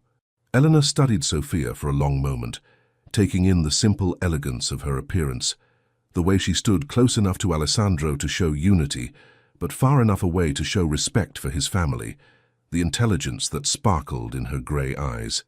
"Call me Nonna," Elena said finally, and Alessandro felt his shoulders relax with relief. His grandmother's approval meant everything to him, and her immediate acceptance of Sophia felt like a blessing. "Now I understand there has been some unpleasantness with your former family. Tell me about this Marcus person who thinks he can intimidate a Montecroce." As they sat on the terrace overlooking the vineyard, with Elena drinking espresso and asking pointed questions about both the business situation and Sophia's research, Alessandro found himself falling in love with Sophia all over again. She answered Elena's inquiries with honesty and intelligence, neither minimizing the complications her presence had caused, nor apologizing for choices she believed were right. "And you," Elena said, turning her sharp gaze on Alessandro, "are you prepared to protect this treasure you have found?" "With my life," Alessandro replied without hesitation. Elena nodded approvingly. "Good, because I have some information that might prove useful in your current difficulties." What Elena revealed over the next hour changed everything. As the widow of a man who had built his own business empire from nothing, she had maintained contacts throughout the Italian business community that extended far beyond the wine industry. Marcus Blackwood, it seemed, had made enemies in more places than just Alessandro's vineyard. "There are 3 major shipping companies that have been looking for an opportunity to challenge Blackwood International's dominance in luxury goods transport," Elena explained. "They would be very interested in supporting a competitor who could offer better service and more reliable environmental compliance." "But I'm not in the shipping business," Alessandro protested. "No," Elena agreed, "but you have something better. You have innovation, integrity, and—" She smiled at Sophia, a brilliant scientist who could revolutionize agricultural shipping with the right backing. By evening, they had the framework of a plan that was audacious in its scope and beautiful in its simplicity. Sophia's research into natural preservation methods, combined with Alessandro's business acumen and Elena's contacts, could create an entirely new category of agricultural shipping. They wouldn't just compete with Marcus Blackwood, they would make his services obsolete. "It's risky," Giuseppe warned when they presented the proposal to him. "We'd be betting everything on untested technology." "The technology isn't untested," Sophia corrected. "I've been developing these preservation methods for years. I just never had the resources to scale them commercially." Alessandro looked around the room at the faces of the people who had become his chosen family. Giuseppe, who had been his business partner for a decade, Elena, who had taught him everything about integrity and determination, and Sophia, who had shown him that love could be both a gift and a source of strength. "Then we move forward," he said firmly. "All of it. The research facility, the shipping partnership, the environmental compliance certifications. We build something so innovative and so well protected that Marcus Blackwood's threats become irrelevant." That night, as they walked through the vineyard under a canopy of stars, Sophia slipped her hand into Alessandro's with the naturalness of a gesture repeated 1,000 times. "Your grandmother is remarkable," she said softly. "I can see where you get your strength." "She likes you," Alessandro replied, squeezing her fingers gently. "I could tell by the way she immediately started planning our wedding." Sophia laughed, the sound like silver bells in the warm night air. "She did mention something about harvesting the grapes for a special vintage to serve at the reception." Alessandro stopped walking and turned to face her, his hands framing her face with infinite tenderness. In the moonlight, she looked ethereal, like a goddess of growing things who had decided to bless him with her presence. "Sophia," he said softly, "I know this has all been overwhelming. The business pressures, the family complications, the media attention. None of this is what you signed up for when you climbed out your window that night." "Alessandro," she interrupted, rising up on her toes to bring their faces closer together, "do you remember what I told you the first morning you brought me breakfast? You said I didn't have to keep bringing you meals. Before that, I said I had never felt so peaceful anywhere in my life." Her eyes searched his face, memorizing every beloved detail. "That's still true. All the complications, all the challenges, they don't matter. What matters is that I found you, and you found me, and somehow we found our way to exactly where we're supposed to be." The kiss that followed was tender and passionate, and full of promises that both of them intended to keep. When they finally broke apart, Alessandro rested his forehead against hers, his breathing slightly unsteady. "I love you, Sophia Whitmore," he said roughly. "I love you more than I ever thought it was possible to love another person." "I love you too, Alessandro Montecroce," she whispered back, "and I can't wait to spend the rest of my life showing you exactly how much." As they made their way back to the house, with Max trotting beside them and the scent of night-blooming jasmine surrounding them like a benediction, both of them knew that the hardest battles were behind them. Whatever challenges lay ahead, they would face them together, as partners in business and in love, as two people who had discovered that the most beautiful things in life are often found in the most unexpected places. The 7th week brought news that changed everything in ways Alessandro and Sophia had never dared to hope. The European Environmental Agency's investigation into Blackwood International had uncovered violations so extensive that Marcus's company was facing massive fines and potential criminal charges. Meanwhile, Sophia's preliminary research results had attracted the attention of agricultural investors from 3 continents. But it was the phone call from Charles Whitmore that truly marked the turning point. Alessandro answered the phone in his study, with Sophia working quietly at the desk across from him, surrounded by botanical journals and research notes. When he heard her father's voice on the line, he immediately put the call on speaker so Sophia could hear. "Mr. Montecroce," Charles began, his voice carrying a humility that Alessandro had never heard from him before, "I'm calling to apologize to both of you." Sophia looked up from her notes, surprise clear on her face. "Father?" "Sophia, my dear girl," Charles continued, and Alessandro could hear genuine emotion in his voice now. "I've made a terrible mistake. Several terrible mistakes, actually. I let financial pressure cloud my judgment, and I forgot that your happiness is more important than any business arrangement." "Father, what's changed?" Sophia asked softly. "Everything," Charles replied. "The environmental charges against Blackwood International have triggered a cascade of business problems for Marcus. It seems he's been cutting corners in more ways than one. The marriage would have been a disaster financially as well as personally." Alessandro and Sophia exchanged glances. Giuseppe's investigation had been even more thorough than they'd realized. "More importantly," Charles continued, "I've been watching the coverage of your research work, Sophia. The agricultural journals are calling your preservation methods revolutionary. You've accomplished more in 2 months than I managed in 20 years of business. I'm proud of you, sweetheart, prouder than I've ever been." Sophia's eyes filled with tears, and Alessandro reached across the space between their desks to take her hand. "There's something else," Charles said. "Marcus has withdrawn his business threats. In fact, he's so preoccupied with his legal troubles that he's officially released you from your engagement. You're free, Sophia, completely free to choose your own path." After the call ended, Sophia sat in stunned silence for several minutes. Then, without warning, she began to laugh. Not the bitter laughter of irony, but the pure, joyful sound of someone who has just realized that all the obstacles in her path have suddenly disappeared. "We did it," she said, launching herself into Alessandro's arms. "We actually did it. We won." Alessandro spun her around the study, both of them laughing like children who had just discovered that Christmas was coming early. When he finally set her down, she was glowing with a happiness so radiant that it took his breath away.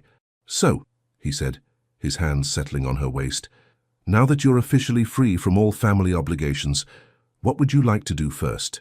Sophia's answer was to rise up on her toes and kiss him with a passion that made the room spin around them. When they finally broke apart, both breathing hard, she rested her forehead against his. "I want to marry you," she said simply, "as soon as possible. I want to be your wife and your business partner and the mother of your children. I want to build a life with you that's even more beautiful than your vineyard." Alessandro felt his heart perform its familiar acrobatic routine, multiplied by about 1,000. "Sophia," he said roughly, "there's nothing I want more in this world." The wedding planning began immediately, with Elena taking charge with the efficiency of a military general and the joy of a woman who had waited 38 years to see her grandson find true love. The ceremony would be simple but elegant, held in the rose garden where Alessandro had walked alone for so many years, with only their closest friends and Sophia's reconciled family in attendance. But first, there was the matter of the new business venture to launch. Sophia's research facility was completed with impressive speed, thanks to Alessandro's resources and Elena's network of contractors. The state-of-the-art laboratory occupied the entire east wing of a renovated building on the estate, complete with climate-controlled growing chambers and equipment that made Sophia's eyes light up like a child's on Christmas morning. "It's perfect," she breathed, running her hands over the polished surfaces of her new workspace. "Alessandro, it's absolutely perfect." "It's yours," he replied, watching her explore every corner with infectious enthusiasm. "All of it. Design the research program however you want. Hire whatever staff you need. Chase whatever discoveries call to you." The first major breakthrough came just 2 weeks later. Sophia's natural preservation method, when combined with specific temperature controls and atmospheric modifications, could extend the shelf life of fresh produce by up to 300% without any chemical additives. The agricultural implications were staggering, and the business applications were even more impressive. "We're going to change the world," Sophia said, showing Alessandro the test results that proved her theories conclusively. "Fresh food could be shipped anywhere, stored longer, wasted less. We could help feed people in places where fresh produce has never been available before." Alessandro pulled her into his arms, marveling again at the brilliant, compassionate woman who had wandered into his vineyard and transformed his entire understanding of what was possible. "We're going to change our world first," he said, pressing a kiss to her temple, "and then we'll work on the rest of it." The week before their wedding brought a final surprise in the form of a massive flower delivery. Alessandro assumed they were early wedding arrangements until he read the card that accompanied them. "Sophia," the note read, "congratulations on your engagement and your remarkable research success. I was wrong about many things, but I was most wrong about you. You have strength and intelligence I never recognized, and Alessandro Montecroce is a lucky man. I wish you both every happiness. Marcus." "Well," Sophia said, reading over Alessandro's shoulder, "I certainly didn't expect that." "People change," Alessandro replied diplomatically, though privately he thought Marcus's newfound humility probably had more to do with his legal troubles than any genuine transformation. "Some people change," Sophia corrected, turning in his arms to face him. "The best people simply become more themselves when they find the right circumstances, like you, like us." The night before their wedding, as they sat on the terrace overlooking the vineyard that had brought them together, Sophia curled against Alessandro's side with the contentment of a cat in a sunbeam. Max lay at their feet, occasionally thumping his tail against the stone floor in sleepy approval. "Are you nervous?" Alessandro asked, his fingers trailing through her hair. "About tomorrow?" "Not at all," Sophia replied. "I've been yours since the moment you found me in your vineyard. The ceremony is just making it official." "And after tomorrow? When you're Sophia Montecroce and we're business partners as well as spouses?" Sophia tilted her head to look up at him, her eyes sparkling with mischief and love and anticipation for all the adventures that lay ahead of them. "After tomorrow," she said, "we start building something extraordinary together. A business, a family, a life that's worthy of the love we've found in each other." Alessandro leaned down to kiss her, slow and sweet and full of promises for their shared future. As the stars emerged overhead and the night-blooming jasmine filled the air with its perfume, he knew with absolute certainty that tomorrow would mark not just their wedding, but the beginning of the greatest adventure of their lives. The morning of their wedding dawned with the kind of golden perfection that poets write about and lovers dream of. Alessandro woke before sunrise, as was his habit, but instead of his usual walk through the vineyard, he found himself standing at his bedroom window, watching the mist rise from the valleys between the hills as the sun painted the sky in shades of rose and amber. Today he would marry Sophia Whitmore. The thought still had the power to make his heart race with a combination of joy and disbelief. 6 months ago, he had been a solitary man content with his vines and his success, never imagining that love could transform his understanding of what it meant to be truly alive. Now, the idea of spending even one day without Sophia seemed impossible. Eleanor had insisted on the traditional separation the night before, whisking Sophia away to the guest cottage with firm pronouncements about bad luck and proper wedding protocols. Alessandro had spent the evening with Giuseppe and a few close friends, sharing wine and stories, but his thoughts had remained with the woman who would become his wife. Now, as he dressed in the morning suit Elena had selected, charcoal grey with an ivory silk tie that matched the roses Sophia had chosen for her bouquet, Alessandro felt a nervous energy that had nothing to do with anxiety and everything to do with anticipation. In just a few hours, Sophia would walk through his rose garden and promise to love him for the rest of their lives. The ceremony was set for 4 o'clock, when the afternoon light would be at its most flattering and the evening breeze would carry the scent of the ripening grapes across the gardens. Elena had transformed the rose garden into something that looked like a fairy tale, with white silk ribbons woven through the trellises and clusters of cream and blush roses, creating natural arches along the pathway. At 3:45, Alessandro took his position beneath the ancient oak tree that would serve as their altar, with Father Romano from the village church and Giuseppe, who would serve as his best man, flanking him.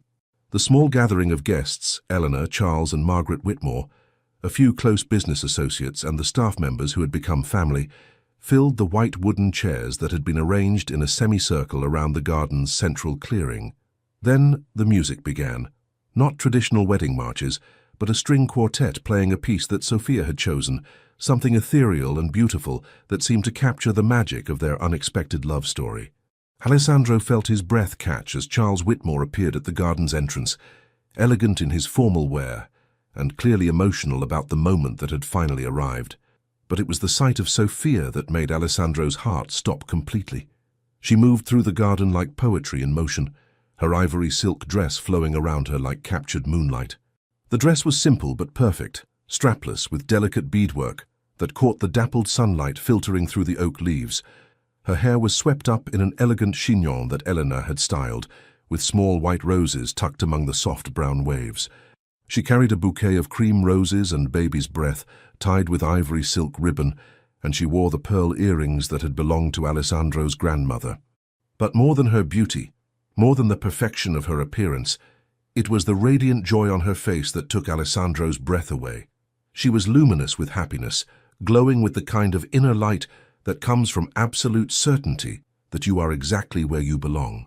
When she reached him, Charles placed her hand in Alessandro's with a gesture that was both formal and deeply personal. "Take care of her," he whispered, and Alessandro could hear the genuine affection in his voice. "With my life," Alessandro promised and meant every word. As Father Romano began the ceremony, Alessandro found himself studying Sophia's face, memorizing every detail of this perfect moment. The way the light caught the gold flecks in her grey eyes, the soft curve of her lips as she smiled at him, the delicate flush that colored her cheeks as they exchanged vows that came straight from their hearts. "Alessandro," Sophia said when it came time for her vows, her voice clear and strong despite the tears that sparkled in her eyes. "You found me when I was lost, protected me when I was vulnerable, and loved me when I needed it most. You saw not who I was expected to be, but who I truly am, and you gave me the courage to become the woman I was meant to be. I promise to love you, to stand beside you, to grow old and wise and happy with you, among these beautiful vines that brought us together." Alessandro had planned elaborate vows, romantic speeches worthy of the love he felt for her. Instead, he found himself speaking from his heart with a simplicity that was somehow more powerful than any prepared words. "Sophia," he said, his voice rough with emotion, "you walked into my life like sunshine after a storm I didn't even know I was weathering.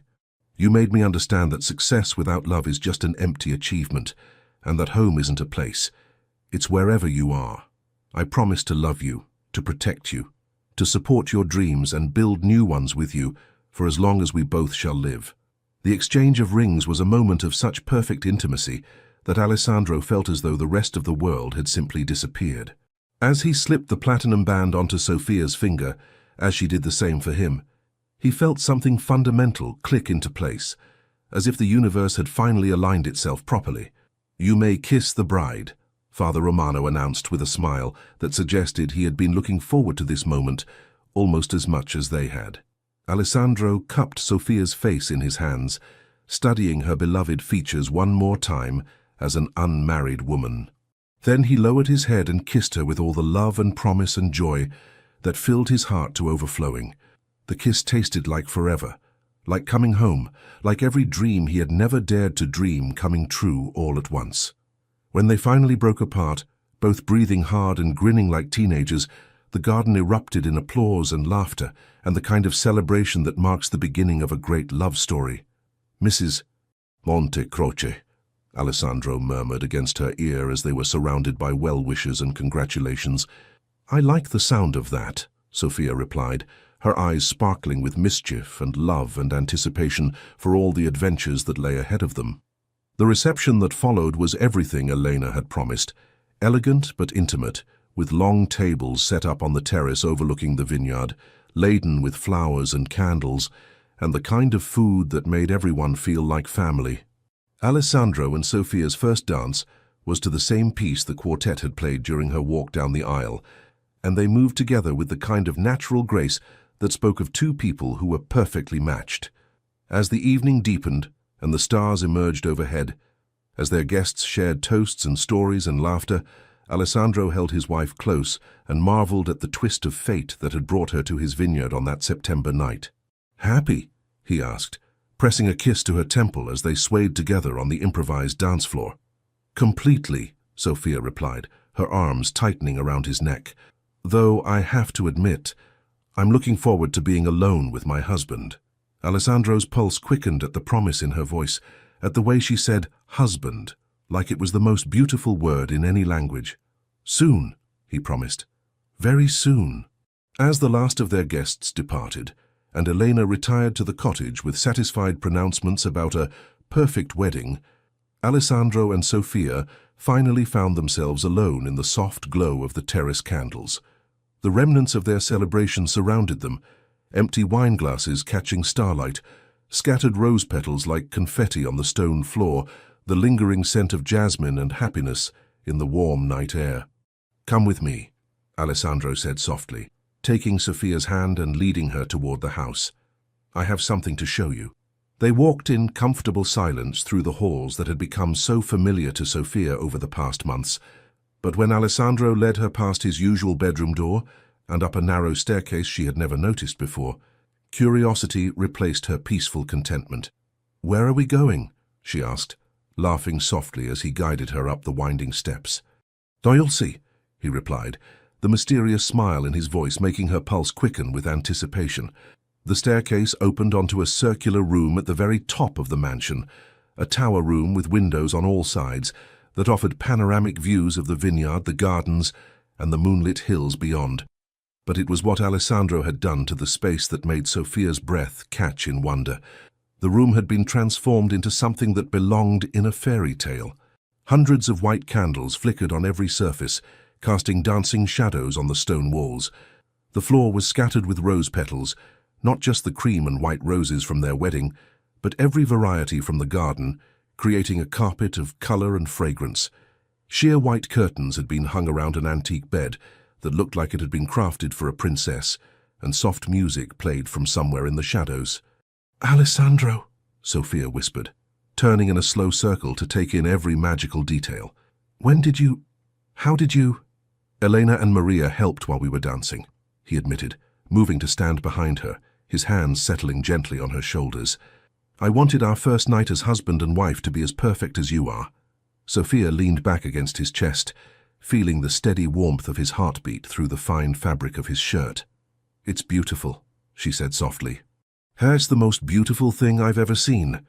Alessandro's arms came around her waist, holding her against him as they both looked out at the vineyard spread below them in the moonlight. "Do you know what I was thinking about this morning?" he asked, his voice low and intimate in her ear. "Tell me," she replied, her own voice barely above a whisper. "I was thinking about the night I found you. How terrified you looked, how fragile, how brave. And I was thinking about how impossibly far we've come from that moment." His lips brushed against her temple, sending shivers of anticipation through her entire body. "I was thinking about how much I love you, and how grateful I am that you were brave enough to run towards something you couldn't even see yet." Sophia turned in his arms, her hands coming up to frame his face, her thumbs tracing the strong line of his jaw. "I was running from everything I knew," she said, her eyes searching his beloved features. "But I was really running to you. I just didn't know it yet." The kiss that followed was different from all the kisses that had come before. This wasn't the desperate passion of newfound love, or the sweet promise of courtship. This was the deep, claiming kiss of a man and woman who belonged to each other completely, who had made vows in front of God and family, and meant every word. Alessandro's hands moved to the intricate fastenings of her wedding dress, his fingers working with patient reverence to free her from the beautiful gown. "Are you sure?" he asked against her lips, needing to hear her consent, even though he could see the answer in her eyes. "I've never been more sure of anything," Sophia replied, her own hands moving to his shirt buttons with trembling fingers. "I want to be yours completely, Alessandro. I want to give you everything I am." They undressed each other slowly. Each revealed inch of skin a new discovery to be treasured. Alessandro's hands were gentle, but sure as they traced the delicate curves of Sophia's body, his touch reverent as he explored the silken softness of her skin. When she stood before him in nothing but candlelight and moonbeams, he felt his breath catch at her ethereal beauty. "You're perfect," he whispered, his voice rough with desire and love and wonder. "You're absolutely perfect." Sophia's hands explored the strong planes of his chest, marveling at the controlled power in his arms, the way his muscles tensed under her touch. When he lifted her gently and carried her to the flower-strewn bed, she felt like a goddess being worshipped by the man who understood her soul. Their coming together was a dance of incredible tenderness and growing passion. Alessandro took his time, mapping every inch of her body with his hands and lips, learning what made her sigh with pleasure, what made her arch against him with need. Sophia gave herself to the experience completely, letting herself feel everything. The electric touch of his skin against hers, the way their hearts seemed to beat in perfect synchronization, the incredible intimacy of sharing not just bodies, but souls. When Alessandro finally made her fully his, when they moved together in the ancient rhythm that had joined lovers since the beginning of time, it was with a connection so profound that it seemed to transcend the physical entirely. They were no longer two separate people. They were one being sharing one heart, one breath, one impossible, perfect moment of complete unity.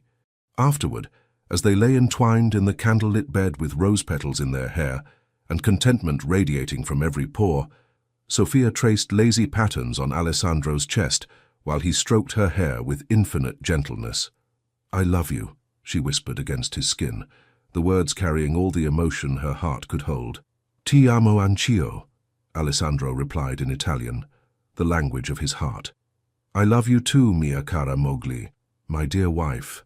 They talked quietly as the candles burned lower, sharing dreams for their future, laughing about moments from their wedding day, planning the life they would build together in this place that had brought them together. When Sofia finally drifted off to sleep in Alessandro's arms, her head pillowed on his shoulder and her hand resting over his heart, he stayed awake a little longer, watching her peaceful face in the dying candlelight and marveling at the miracle of love that had transformed his entire world. Outside their tower window, the vineyard slept under a blanket of stars, the vines heavy with grapes that would soon be harvested for a vintage that would always remind them of the year they found each other. In just a few hours, the sun would rise on their first full day as husband and wife, on the beginning of a partnership that would create not just wine and scientific breakthroughs, but a legacy of love that would endure for generations. But for now, Alessandro was content to hold his sleeping wife and listen to the sound of her gentle breathing, knowing with absolute certainty that he was exactly where he belonged, in the arms of the woman who had wandered into his vineyard and changed everything forever. 1 year later, the golden light of late September painted the vineyard in the same magical hues that had welcomed Sofia to the Montecroce estate exactly 1 year ago. But the woman who stood among the vines now, her hand resting protectively over the gentle swell of her growing belly, bore little resemblance to the frightened runaway who had hidden among the grape clusters that fateful night.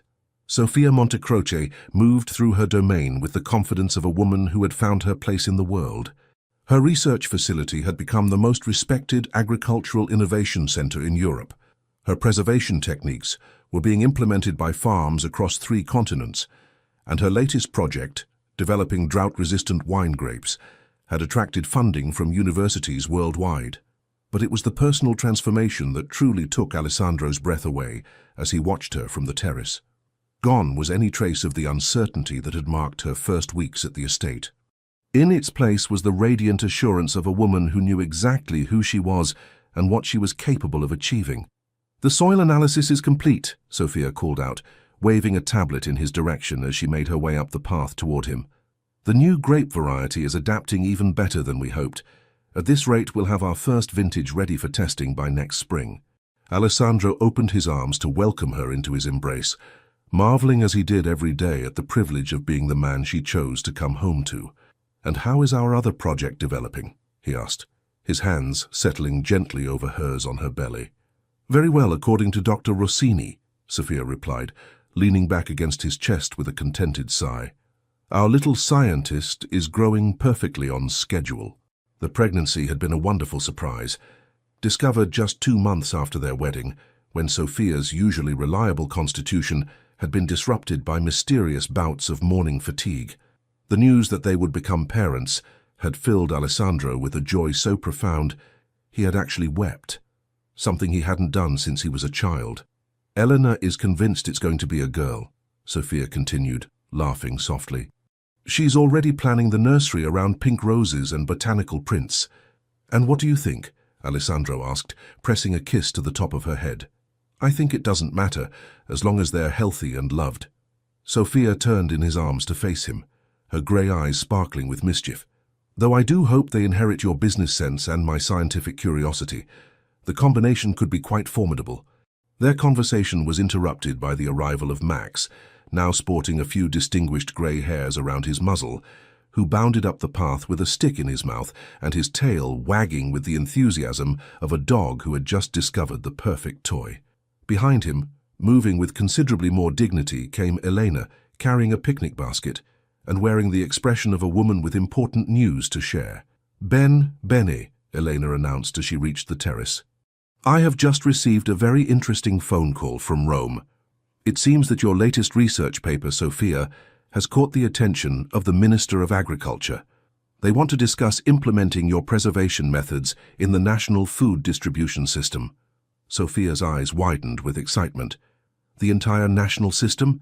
That could help reduce food waste by millions of tons annually. It could also make our little family enterprise into a very large enterprise," Alessandro pointed out, though his tone was warm with pride. "Are you prepared for that level of expansion?"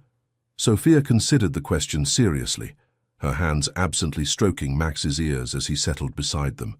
"I think," she said finally, "that we've proven we can handle whatever challenges come our way, as long as we face them together." As if summoned by their conversation, Giuseppe appeared from the direction of the winery, carrying a bottle that Alessandro immediately recognized as one from their wedding vintage, the first wine they had produced together using Sofia's innovative fermentation techniques. "A celebration is in order," Giuseppe announced, producing glasses from seemingly nowhere. "The international shipping contract has been finalized. Starting next month, Montecroce Whitmore Agricultural Solutions will be providing preservation technology for fresh produce shipments to 12 countries. The company they had built together had exceeded even their most optimistic projections. What had begun as a defensive strategy against Marcus Blackwood's corporate threats had evolved into a revolutionary business that was changing how the world approached food preservation and agricultural shipping. "To new beginnings," Alessandro said, raising his glass as the sunset painted the sky in shades of rose and gold. "To growing things," Sofia added, her free hand resting on her belly. "To family," Elena concluded, her voice warm with satisfaction at seeing her beloved grandson so completely happy. As they toasted their continued success, a movement near the vineyard's entrance caught Alessandro's attention. Their car was approaching. Not the black sedans of unwelcome visitors, but the familiar blue Fiat that belonged to Charles and Margaret Whitmore. "Are we expecting your parents?" Alessandro asked Sofia. "Not that I know of," Sofia replied, but her tone carried anticipation rather than concern. The relationship between Sofia and her family had been completely rebuilt over the past year, transforming from one of control and obligation to one of genuine affection and mutual respect. Charles and Margaret emerged from their car, carrying packages and wearing the slightly secretive expressions of people with surprises to share. They made their way up the path with the familiarity of family members who knew they were always welcome. "Sofia, darling," Margaret called out, embracing her daughter carefully, "we hope you don't mind the unexpected visit, but we couldn't wait to share our news." "What news?" Sofia asked, though Alessandro could see she was already smiling in anticipation. "The shipping business," Charles announced, his chest puffed with pride. "We've completely restructured it around environmental compliance and sustainable practices. Thanks to your agricultural innovations and the connections Alessandro helped us make, we're now the preferred shipping partner for organic farmers throughout the Mediterranean. The Whitmore family is officially in the business of making the world a better place," Margaret added, her eyes sparkling with tears of joy. "And it's all because our brilliant daughter showed us what was truly important." As the family celebration continued around them, Alessandro found himself studying Sofia's face, memorizing the expression of complete contentment that radiated from her like sunshine. This was the woman who had stumbled into his vineyard and changed everything, not just for him, but for her own family, for their business partners, for the countless farmers and consumers who would benefit from her innovations. Later that evening, after their family had departed and Elena had retired to her cottage with pronouncements about letting the young people enjoy their evening, Alessandro and Sofia found themselves alone on the terrace where they had shared so many important moments. "Do you ever think about that night?" Sofia asked, settling into the comfortable curve of Alessandro's arm as they looked out over the vineyard that had brought them together. "Every day," Alessandro replied honestly. "I think about how different my life would be if Max hadn't wandered off, if I hadn't gone looking for him, if you had chosen to hide somewhere else. I think about how terrified I was," Sofia admitted. "How certain I was that I was ruining my life by running away from everything I'd ever known. I never imagined that running away could actually be running toward the most beautiful life I could ever dream of." They sat in comfortable silence for a while, watching the stars emerge in the darkening sky and listening to the peaceful sounds of the vineyard settling into evening calm. Alessandro's hand rested gently on Sofia's belly, occasionally feeling the small movements of their unborn child. "What do you suppose our baby will think of all this someday?" Sofia mused. "Growing up in a place where their parents' love story began? I think," Alessandro said thoughtfully, "they'll understand that the most beautiful things in life often begin with the courage to choose love over security, dreams over expectations, and hope over fear." "You make it sound like a fairy tale," Sofia laughed softly. "Isn't it?" Alessandro replied, pressing a kiss to her temple. "A beautiful woman escapes from an arranged marriage, finds sanctuary with a lonely winemaker, and they build an empire together while falling deeply in love. If that's not a fairy tale, I don't know what is. The best kind of fairy tale, Sophia agreed, turning to face him in the moonlight. For the kind where the princess saves herself, the prince is actually worthy of her, and they live happily ever after, not because magic solves all their problems, but because they choose to solve them together. As Alessandro kissed his wife under the star-filled sky, surrounded by the vines that had witnessed their first meeting and would stand guard over their growing family for generations to come, he knew with absolute certainty that their story was far from over. There would be new challenges to face, new dreams to pursue, new adventures to share as their child grew, and their business expanded and their love deepened with each passing year. But there would also be moments like this, perfect, peaceful interludes, where the only sound was the whisper of wind through the grape leaves, and the only thing that mattered was the woman in his arms and the future they were building together, one day at a time, one choice at a time, one act of love at a time. In the distance, Max barked once at some imaginary threat, then settled back into contented sleep, confident that all was well in his domain. And in the moonlit vineyard where their love story began, Alessandro and Sofia Montecroce held each other close and smiled at the knowledge that the best chapters of their fairy tale were still to come. Leave your comment and share this story with someone special. It truly helps us keep bringing new stories to you. And if you want to follow every chapter of this emotional journey, subscribe to the channel and turn on the notification bell. Your support makes all the difference.